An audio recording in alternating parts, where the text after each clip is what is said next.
आता एक सविस्तर बातमी पाहूया। दूध आणि तत्सम अन्नपदार्थांमधील भेसळ रोखण्यासाठी आता राज्य सरकार कठोर पावलं उचलणार आहे। त्यामुळे अशी भेसळ करणाऱ्यांवर मकोका अंतर्गत कडक कारवाई करण्यासाठी सध्याच्या कायद्यात आवश्यक त्या सुधारणा करण्यात येतील, असं उपमुख्यमंत्री अजित पवार यांनी सांगितलं। त्यासंबंधीचा प्रस्ताव मंत्रिमंडळासमोर सादर करावा असे निर्देश उपमुख्यमंत्री अजित पवार यांनी दिले। एनालॉग चीज हा पदार्थ राज्यात अनेक ठिकाणी एनालॉग पनीर या नावाने विक्री होत असल्याबाबतच्या प्रश्नावर त्यांनी हे उत्तर दिलं।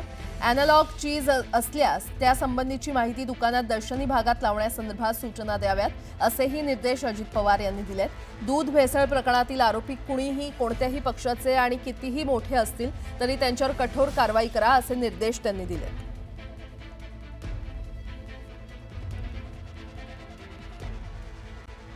एक सविस्तर बातमी पाहूयात। अलीकडचे पुढारी पाया पडायच्या लायकीचे राहिले नाहीत, त्यामुळे त्यांच्या पाया पडायच्या नादात पडू नका, अशा शब्दात उपमुख्यमंत्री अजित पवार यांनी टीका केली आहे। महाराष्ट्र प्रदेश काँग्रेस सेवा दलाचे माजी अध्यक्ष चंद्रकांत दायमा यांच्या नेतृत्वाखाली काँग्रेस सेवा दलाच्या सर्व प्रमुख पदाधिकाऱ्यांनी राष्ट्रवादी काँग्रेसमध्ये प्रवेश केला। यावेळी अजित पवार बोलत होते। राजकीय नेत्यांबद्दलची जनतेमध्ये असलेली अनास्था अजित पवारांच्या तोंडी पाहायला मिळाली।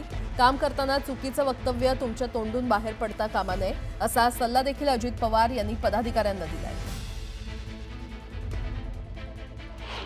अलीकडे एक पद्धत निघाली, उगीच काही झालं तरी कुणाही पुढाऱ्याच्या पाया पडायचं, पाया पडायच्या भानगडीत पडून का आपल्या आईबापाच्या पाया पडा।